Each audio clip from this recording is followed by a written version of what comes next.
Hey guys, welcome back to another video. And today we're going to take a look at dopamine fasting and how it is related to social media fasting. Now, social media fasting is really important in this day and age because we are in this overstimulating environment. As soon as you open your phone, you have the drive to go on apps that make us unproductive early in the morning, and then we don't have motivation for the rest of the day. And so it is really important to have a routine that makes us more motivated in the morning.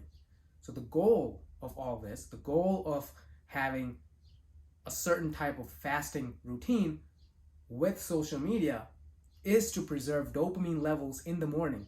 Dopamine is related to our motivational states, is related to our healthy anticipatory states.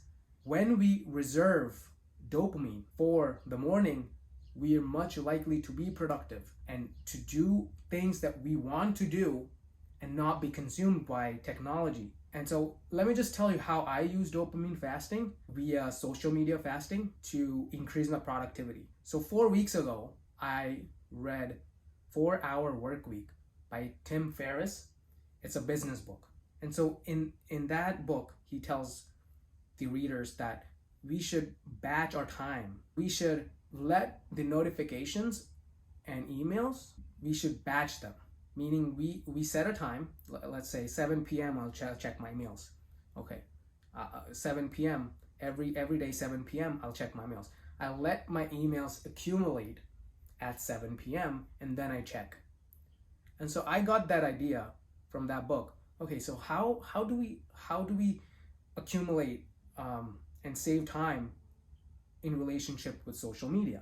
And so that's from that book I got an idea that let's do this social media fasting. Let's restrict ourselves for 12 hours or 24 hours and then not check our phones or not check social media. So social media fasting, if you just think about it, is a really similar to intermittent food fasting. Intermittent food fasting will be also restrictive in manner. You only eat food in a certain window of time. Social media fasting is an extreme, but it's also doable because social media is not a necessity. Food is a necessity. And so social media fasting, we could take this as to an extreme. We could do it for 2 hours a day, meaning we expose ourselves to social media for an hour or two a day, or we can expose ourselves to an extreme of 1 week. Now, content creators have to obviously use social media at least for a good amount of time in the week, but for general people who are not content creators, they don't have to do every day. You're not probably required to check your social media every single day. And so I urge people to analyze your time, how you're wasting your time online, and then make a restrictive period of social media exposure. I usually do it for probably 3 to 4 hours. Like I don't obviously spend those 3 to 4 hours every day on Instagram or YouTube, but I have I have this set window every day. Okay, from 4 p.m. to 8 p.m. I will download social media apps that I use.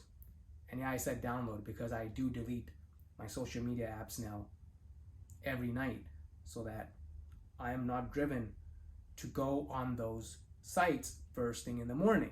And people might say this is crazy, but it is important because you don't know the drive that your body is giving you in the morning to check your phone. When the app is not there, you will probably not check you won't even have a drive to download it first in the morning because the effort to download an app first thing in the morning is so high that you will probably say, okay, let's just not use the app and let's just get work done. So why is this important? So why am I linking this to dopamine fasting? If you reserve your dopamine levels by doing this in the morning, you will be more motivated in the morning and you'll get shit done. This is so effective to boost your productivity in the morning that if you try this, you will certainly save time. What you are doing in this method is you're restricting yourself of a highly stimulating environment. You're going on your phone, you have this virtual world, you have people, you have a lot of photos to click through. You have overabundance of options in the morning, and you're not controlling what you're doing in the morning by using social media. And so what that is doing is that's stimulating your brain, that's stimulating your neurons, that increasing your dopamine levels to such a high state that you're frying your brain up. And now you don't have the ability to do things that you want to do. You just don't have that motivational reserve. You don't have the motivational state to do things that you want to do. A million times you have thought, oh, I'll read a book in the morning. But you can't, because you are using all of that motivational energy to your social media. Some people might say, oh, I want to get so much studying done. First thing I want to start as soon as I wake up. But you are draining your energy, you're draining your motivational states by using social media. And by the end of the day, you have used like 5 hours of social media, which you could have used to study. I urge anyone who wants to be productive, cut out social media for the good chunk of the first day. Reserve your dopamine, reserve your motivational state. I'm pretty 100% sure that you will be productive. And remember that most people can solve their own problems, and so can you.